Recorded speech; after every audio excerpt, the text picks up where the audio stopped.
बीमा policy surrender करने का मतलब है कि पॉलिसी धारक पॉलिसी की अवधि समाप्त होने से पहले उसे रद्द कर देता है। पॉलिसी सरेंडर करने पर बीमा कंपनी पॉलिसी धारक को एक निश्चित राशि वापस करती है, जिसे सरेंडर वैल्यू कहा जाता है।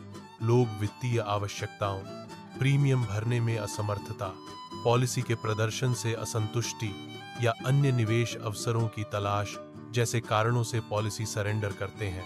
पॉलिसी सरेंडर करने का एक मुख्य फायदा यह है कि पॉलिसी धारक को तुरंत नकदी मिल जाती है। यदि पॉलिसी धारक प्रीमियम भरने में असमर्थ है, तो सरेंडर करने से उन्हें प्रीमियम भरने के बोझ से छुटकारा मिल सकता है।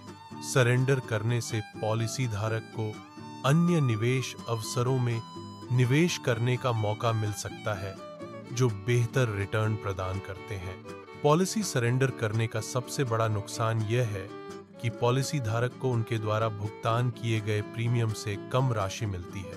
पॉलिसी सरेंडर करने से पॉलिसी धारक का जीवन बीमा कवर समाप्त हो जाता है, जिससे उनके परिवार को वित्तीय सुरक्षा नहीं मिलती है। पॉलिसी धारक को पॉलिसी की परिपक्वता पर मिलने वाले लाभों और टैक्स बेनिफिट्स का भी नुकसान होता है।